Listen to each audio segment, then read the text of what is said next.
Guys, இந்த episode ஸ்டார்டிங்கில் நம்ம நோய் அவன் இருக்கிற இடத்த க்ளீன் பண்ணிகிட்டு இருக்கும்போது அப்போ தான் ஏதோ ஒரு விஷயத்தை நோட்டீஸ் பண்ணுறான். அவனை மாதிரியே இருக்கிற ஒரு சின்ன பையன் இங்கே வேலை செஞ்சிட்ருக்கான். அதுக்கு நம்ம நோய் என்ன சொல்கிறான்னா, என் பேர் தான் நோய், நான் நேற்று தான் வந்து மீபூரில் வந்து ஜாயின் பண்ணேன் அப்படின்னு சொல்கிறான். அப்புறம் இந்த பையனோட பேர் தான் டனாகா டாரோ. இவனுக்கும் நம்ம நோயோட வயசு தான் ஆகுது. ஆனால் இவன் மீபூரில் ஒரு முழுசாக ஒரு சாமுராயே இல்லை, இங்கே ஹெல்ப்பராக தான் இங்கே வேலை செஞ்சிட்ருக்கான்.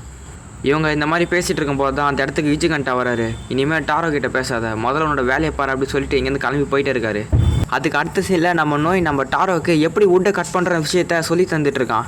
அப்போ நம்ம நோய் டாரோ கிட்ட நீ எதுக்காக மீபூர் வந்து ஜாயின் பண்ண அப்படின்னு கேட்டதுக்கு அவன் என்ன சொல்கிறான்னா, எனக்கு மீபூரை விட்டால் வேறு வீடு கிடையாது, வேறு எங்கே எனக்கு போகிறதுன்னு தெரியாது, அந்த ஒரு காரணத்துக்காக மட்டும்தான் நான் மீபூரில் வந்து ஜாயின் பண்ணேன் அப்படின்னு சொல்கிறான்.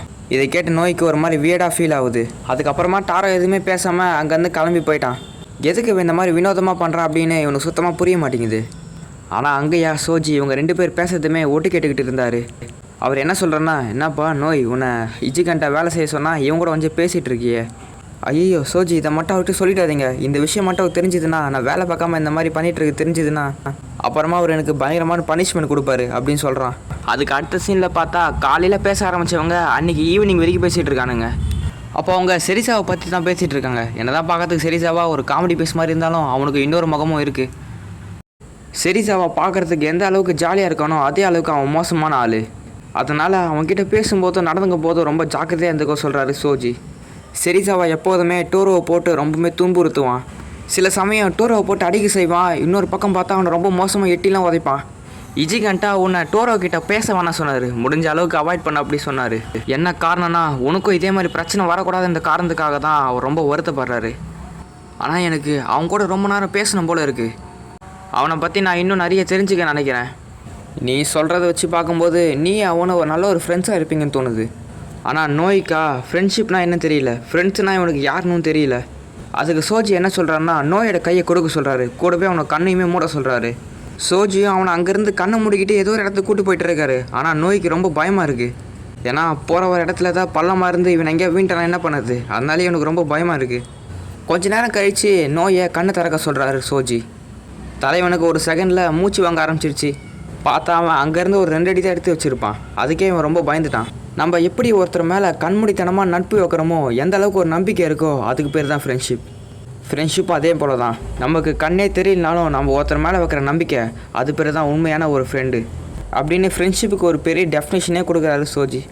அப்புறமா டின்னர் டைம் ஆகிடுச்சு. பேட்ரோல் போன எல்லா சேமராயும் வந்துட்டாங்க, 2 பேர் தவிர செரிசாவாவும் அப்புறம் அவர் கொலை பண்ண இன்னொருத்தரும். ஆனால் அந்த விஷயம் இவங்களுக்கு யாருமே தெரியாது. அப்புறமா நைட் ஆகிடுச்சு. அப்போ தான் செரிசாவா மீபுரோக்குள்ளேயே வராது.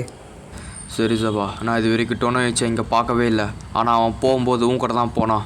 சொல்லு, அவனுக்கு என்ன ஆச்சு? அவனை நான் கொன்னுட்டேன். பார்க்கும்போது தெரியல என் ட்ரெஸ்ஸு ஃபுல்லாமே ரத்தமாக இருக்கிறத.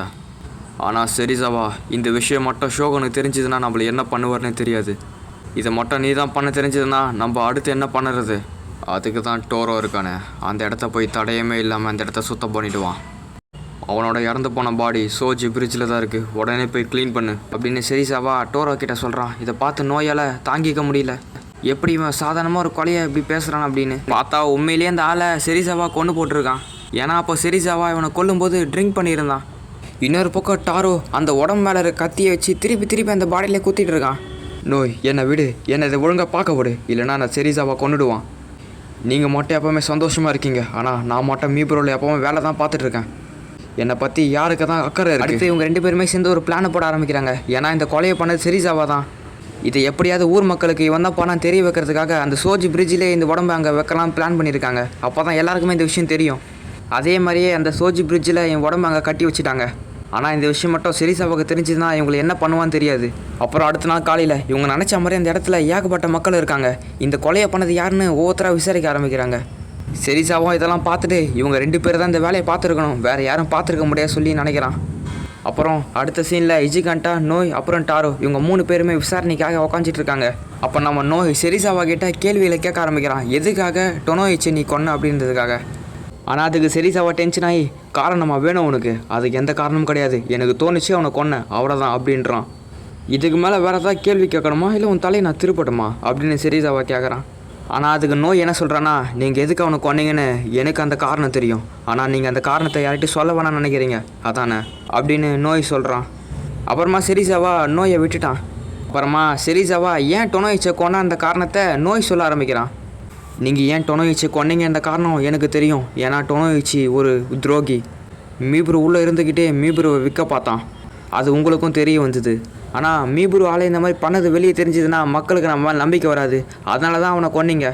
இதை வெளியே சொன்னால் மீபுரு மேலே இருக்க நம்பிக்கை மக்களுக்கு போயிடும்ன்ற பயத்தினால தான் நீங்கள் வெளியே சொல்ல மறுக்கிறீங்க. அது மட்டும் இல்லாமல் நான் அவனை ட்ரங்க் பண்ணியிருந்தேன், அதனால தான் அவனை கொன்னீங்கன்னு சொல்லி மழுப்ப பார்க்குறீங்க அப்படின்னு அவன் உண்மையான காரணத்தை சொல்ல ஆரம்பிக்கிறான். டொனோயிச்சி இந்த மாதிரி மீபுரை விற்க வேண்டிய பேப்பர் எல்லாமே இஜிகண்டாக கண்டுபிடிச்சிட்டாரு. டொனோயிச்சி இந்த மாதிரி நம்மளை ஏமாத்திட்டான காரணத்துக்காக தான் அவனை நீங்கள் கொன்னீங்க, அதான உண்மை அப்படின்னு சொல்கிறான். அப்போ செரிசாவும் சிரிக்க ஆரம்பிக்கிறாரு. ஒரு சின்ன பையன் எப்படி இதை கண்டுபிடிச்சான் அப்படின்றதுக்காக. அப்புறம் அவன் பாட்டு அவன் அங்கேருந்து கிளம்ப ஆரம்பிக்கிறான். ஆனால் ஒருவேளை இது ஒரு காரணமாக இல்லாமல் நீங்கள் ட்ரிங்க் பண்ணியிருந்த காரணத்துக்காக அவனை கொண்டிருந்தீங்கன்னா நான் என்ன பண்ணியிருப்பேன்னு எனக்கே தெரியாது. அப்புறம் உன்னால் வேறு என்ன பண்ண முடியும்? ஒன்றும் இல்லை, நான் எதுவும் பண்ணியிருக்க மாட்டேன். இது வரைக்கும் பேசுறது எல்லாத்தையும் மறந்துடுங்க அப்படி சொல்லி சிரிச்சுக்கிட்டே போய்கிட்டு இருக்கான் போல. தலைவன் உள்ள தைரியமாக இருந்தாலும் வெளியே வந்து மூச்சு வாங்குது. ஏன்னா ஏதோ ஒரு தைரியத்தில் போய் அங்கே போய் பேசிட்டான். அப்புறம் அன்றைக்கி ஈவினிங்கே ஆகுது. நம்ம டோரோ கையை பிடிச்சிட்டு எப்படி நம்ம சோஜி நம்ம நோய்கிட்ட சொல்லி கொடுத்தாரோ அதே விஷயத்த நம்ம டோரோ கிட்ட பண்ணி காமிக்கிறான். இது எல்லாத்தையுமே சோஜி தூரத்துலேருந்து வேடிக்கை பார்த்துட்டு இருக்காரு. சரி, அடுத்த எபிசோடில் நம்ம சாட்டாக்கும் அப்புறம் நோய்க்கும் ஒரு ட்ரைனிங் மேட்ச் நடக்க போகுது. சாட்டை பார்க்குறதுக்கு ஒரு சின்ன பையன் மாதிரி இருந்தாலும் அவருமே ஒரு பலம் வாய்ந்த போர் வீரன் தான். அடுத்த முறை தான் இந்த இடத்துல ஒரு உண்மையான எனிமியோட பேரை தெரிஞ்சுக்க போகிறோம். சரி, ஓகே காய்ஸ், இதோட இந்த எபிசோடு முடியுது. உங்களை அடுத்த ஒரு எபிசோடில் பார்க்குறேன். அது வரைக்கும் பாய். சப்ஸ்கிரைப் பண்ணாதுங்க, உடனே சப்ஸ்கிரைப் பண்ணிக்கோங்க காய்ஸ்.